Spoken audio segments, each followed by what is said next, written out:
It's your boy Fist in that is out for another great edition of Call of Duty Ghosts for you, because that's what I do. Hey, give you big props up to the polar vortex. What's up? Blowing up my house, blowing up our state, Michigan, freezing up here. I don't know where you're at, but I'm freezing. Anyways, I wanted to break this video down. This is from Paul on Twitter. And also, I'm going to continue. It's like a 2-in-1 for you, 2 birds, 1 stone. We're going to talk about the M28, the Marksman M28, and how to break this map, Prison Break. Now, the first thing, Paul, that you want to do is that if you're rolling with the team or if you're rolling solo and you start down here on Flag C, you start down here on the bottom of the hill. Prison Break is pretty much a broken map. You just need to bypass Flag C, get to this point right here, and the first thing you do, you're gonna meet about I don't know what you might meet about 3 or 4 dudes. You might meet 1 guy, but the whole thing is you're rolling solo. Is you want to cut through here, take these people out, check your back coming through here, and if you can, get to the top of the hill. This is how you break this map. Go straight to the top of the hill, because this is, you want your teammates to take Flag B, and you want to hold this area down. And once you get Flag B, you don't care if they rotate down the C, because the reason why this map is broken is because you got this hill, you have the tower, and then you have the main hill looking over C. So it's impossible to mount an assault that is feasible. You know, there's just the tower shouldn't be there. If the tower wasn't there, then you might be able to make a push up the middle, but it's really hard to make a push. So you're gonna have to come all the way across and bust over to B, get your streaks going, and that's the way you break this map. That's the way you break Prison Break. I shouldn't have got up. The guy didn't even see me. I could have continuation on my kill streaks, but I didn't. And then continuously to getting killed, and then spawning right where I got killed twice. I don't even know. But anyways, the whole point is, you know, on Prison Break, you want B and A. Keep them on C. If you're watching this video, don't even bother with Flag C. B and A. That's all you want on this map. So, with that being said, that's how you break this map. And, you know, you want to force them into taking C from you. So just leave C alone.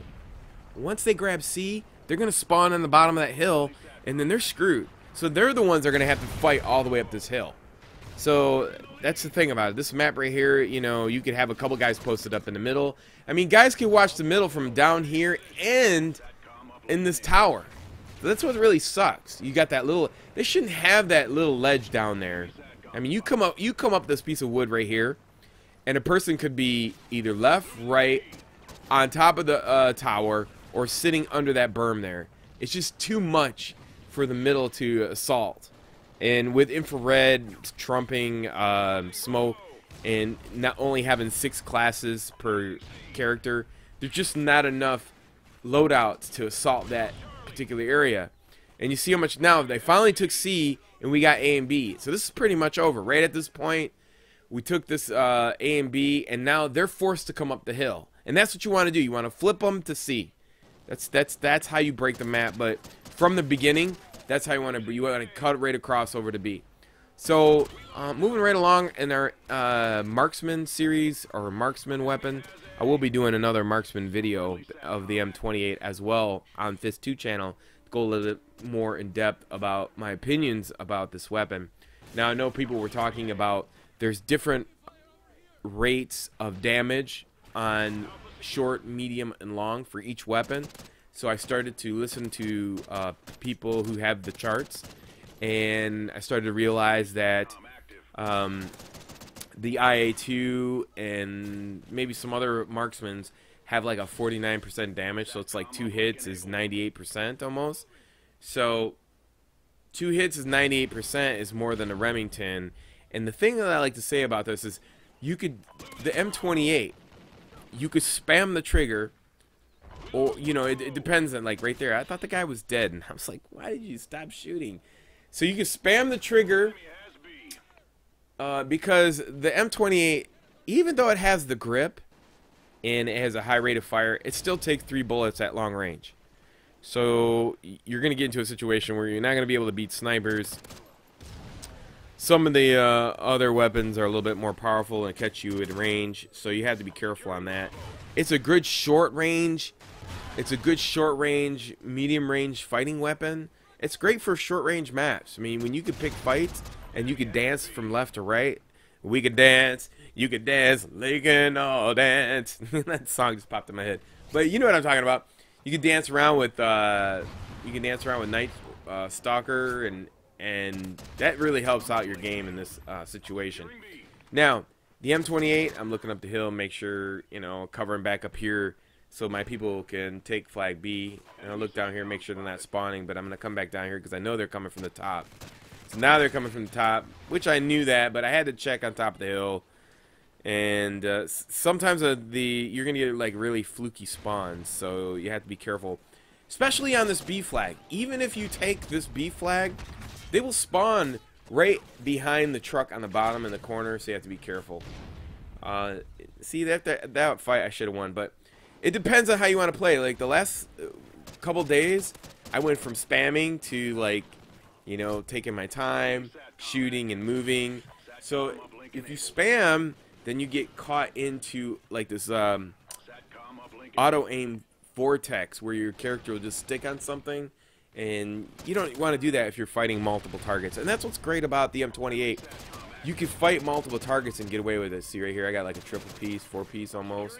Or yeah, look at that. See, I held that whole area down, and I know the guy's behind me, so, but I'm scared people are going to spawn in front of me, so I really don't know what to do here. So I'm going to just turn my back and just take a chance on it, and hopefully the guy doesn't come back and try to take flag B, which he didn't, so it worked out perfect for me. Sometimes you have to take blind chances on things, and you know that's what you're going to have to do if you want to win the game. So here I call him my Predator missile again. Hopefully I didn't die. Maybe I did. Probably. No, I didn't. So yeah, the M28, very fast, rapid fire spamming trigger technique if you could handle it. All my gameplay is on the Xbox One, so it might take you some time to get used to the Xbox One because it's a little bit more play in the triggers, so you're gonna have to get used to it. I kind of like the Xbox One controllers over the SCUF controllers because when I first got the SCUF controllers, I felt like the analog sticks were really loose, and then when I went from the SCUF to the Xbox controllers, but I had the modded sticks put into the controller, I really like how loose they are because it works out really well for the marksman. And I highly suggest if you're going to be using this weapon, now this is what I mostly use. Sometimes I use assault rifles, but this is what I find most challenging for me, and this is what keeps the game going for me in my mind. And you have to find that for yourself. There's certain things like you like to battle in this game, and that's what like you get into fights with people and you're using the marksman and they're like, damn, is it that good? And then you see them the next game switching over to the marksman because they want to see why they're losing so bad to what you're using. And I mean, that's the fun of it, you know. You're making people change their gameplay based on how you play. Now obviously, you know, in close quarter combat situations against like the K7 or the Vector, you're not gonna win, or the you know, the MTAR. You're not going to win those battles. That's going to be far and few between, especially good players. So it's very unlikely unless you're like beginning your day off with a great spamming trigger finger, maybe. So that's what I suggest on that. And like I said, I'll be covering more of this in detail on my Fist Chew channel. I'll leave the links in the description below. And people are asking me, well, how come I haven't streamed lately? I haven't felt like streaming, you know. Something you gotta feel. Like right there, you see that jump shooting, and jump shooting with aim with the M28 is a huge plus factor because, like I said, it's 2 bullets up close, you're dead. And if you could jump, and you know, it's hard to do that. You don't have a SCUF controller. You're on the new Xbox controller, so it's a huge advantage for people who use the claws. So that's a huge advantage. But overall, I think the M28. I was liking the MK14, but now I'm in between these two weapons. I'm in between the Here's how it goes. If I get frustrated with the M28 not killing fast enough, or I'm getting too many hit markers, then I'll switch over to the MK14. That's about it. That's how I feel about it if I'm in game. They say there's dedicated servers, cloud servers, blah blah blah blah blah. I don't really know if that exists. I mean, nobody has taken like information out of the source to look at the pings and where they're being served at. I know one guy did it like last year, showing that Black Ops 2 at the end of the season started using dedicated servers. So I don't know if somebody could do that. That'd be cool, or point me or link me to something, or tell me a name of a person who's actually tested out to see if there's dedicated servers or cloud servers in the new Xbox One. It'd be nice. But that's the MK-28. I hope you enjoyed the gameplay. That one's for you, Paul. I hope you understand now how to break prison break. You know, pardon the pun, break out of prison. But anyways, yeah, please take the time to follow me on Twitch and on Fist if you have any questions or any other concerns of other game weapons and types you'd like to see. I'll be glad to discuss them with you. Those are my feelings. Like I said, check out the links below. Until next time, it's your boy Fist. Peace, and I'm out.